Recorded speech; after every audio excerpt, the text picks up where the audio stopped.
Word Savitri कथा काला कौन ले रहा है ये की करना चाहते क्या ले ले? काला नहीं है, मैरून है। मैरून काला के साथ काला है, हटा दीजिए।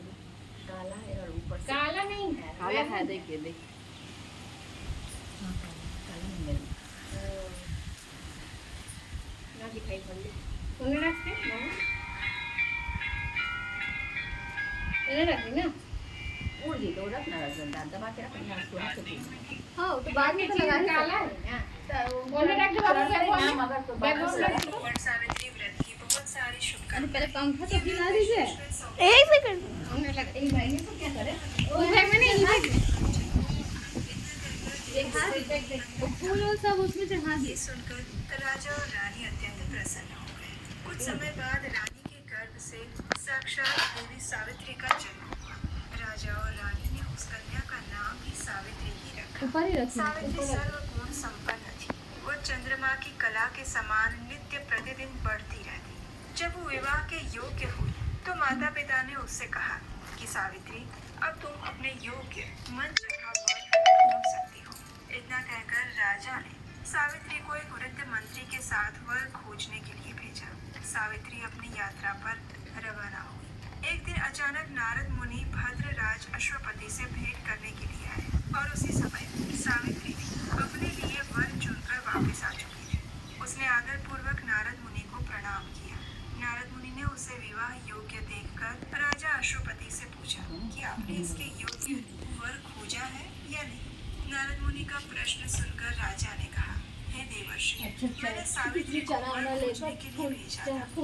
अभी लौट कर आई हूँ और अब वही बताएगी कि उसने अपने पति के रूप में किसे चुना है। राजा की बात सुनकर नारद मुनि ने सावित्री से पूछा कि तुमने किस वर के साथ विवाह करने का निर्णय लिया है। ये प्रश्न सुनकर सावित्री ने परम विनम्रता के साथ हाथ जोड़कर निवेदन किया। सावित्री ने कहा, हे देवर्षि, राजा द्युमत सेन का संपूर्ण राज्य रुक्मी ने छीन लिया है और वे नेत्रहीन होकर अपनी रानी के साथ इस समय वन में रह रहे हैं और उन्हीं के एकमात्र पुत्र सत्यवान को मैंने अपना पति बनाने का निश्चय किया है। सावित्री के ऐसा कहने पर नारद मुनि ने राजा अश्वपति से कहा कि आपकी कन्या ने वर खोजने में निसंदेह भारी परिश्रम किया है। सत्यवान हर प्रकार के गुणों से समृद्ध और धर्मात्मा है। वह रूपवान और समस्त शास्त्रों का ज्ञाता है। वो अपने माता पिता के समान ही सदैव सत्य बोलने वाला है और इसी कारण उसका नाम सत्यवान हुआ है। जिस प्रकार समुद्र रत्नों की राशि है, उसी भांति सत्यवान हर प्रकार के सद्गुणों का भंडार है। वो सभी प्रकार से सावित्री के योग्य है। वो हर प्रकार से सावित्री के साथ उपस्थित होने की क्षमता रखता है। लेकिन इतना कुछ होते हुए भी उसमें एक भारी दोष है जिसके सामने ये सभी गुण फीके पड़ जाते हैं। और वो दोष ये है कि उसका जीवन अल्प आयु है। 1 वर्ष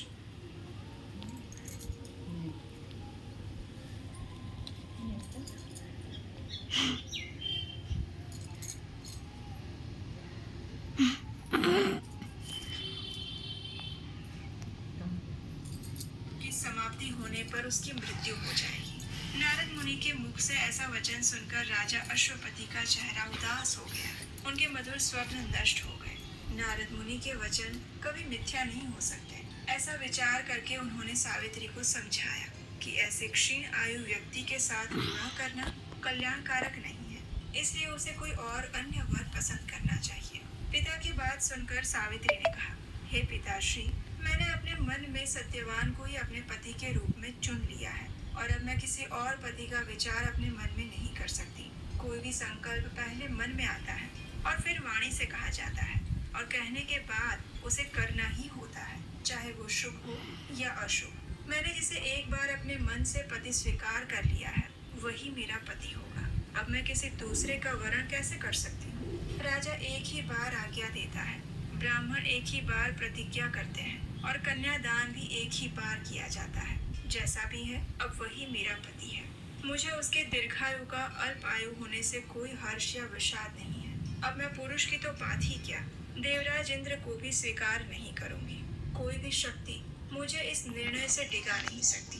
मैं पुनः दृढ़ता पूर्वक कहती हूँ कि कि सत्यवान ही मेरे पति होंगे। इस प्रकार सावित्री का दृढ़ संकल्प सुनकर नारद मुनि ने राजा अश्वपति को सम्मति दी कि तुम्हें सावित्री का विवाह सत्यवान के साथ ही कर देना चाहिए, यही उचित प्रतीत होता है। इस प्रकार राजा को समझा बुझाकर नारद मुनि अपने स्थान चले गए। राजा अश्वपति ने भी भगवान के मंगलमय विधान में विश्वास करते हुए विवाह की समस्त सामग्री इकट्ठी की और कन्या तथा वृद्ध मंत्री को साथ लेकर ध्युमतसेन की तपोभूमि में पहुंच गए। वहां राजा ध्युमतसेन अपनी रानी और राजकुमार सत्यवान के साथ रहते थे। अश्वपति ने उसके पास पहुंचकर अपना नाम बताते हुए उनके चरणों में प्रणाम किया। राजा ध्युमतसेन ने अश्वपति के आने का कारण पूछा तो उन्होंने कहा कि मेरी कन्या सावित्री ने आपके सुपुत्र सत्यवान के साथ विवाह करने का निर्णय लिया है और मैं भी इससे सहमत होकर विवाह की तमाम सामग्री लेकर आपकी सेवा में उपस्थित हुआ। राजा की बात सुनकर ध्युमतसेन उदास हो गए और उन्होंने कहा कि अब आप में और मुझ में कैसे समझा। आप तो राज्य आसीन राजा और मैं राज्य भ्रष्ट रंक। इस पर भी हम दोनों नेत्रहीन और निर्धन हैं और वन में रह रहे हैं। आपकी कन्या ने वन के भारी कष्टों को नहीं जाना है और इसीलिए उसने ऐसा विचार किया है। महाराज, आप अपने निर्णय पर पुनः विचार कर लीजिए।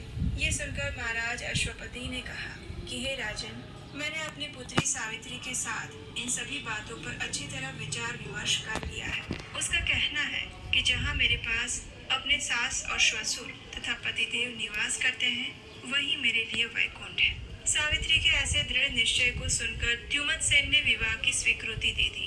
शास्त्र सम्मत रीति से सत्यवान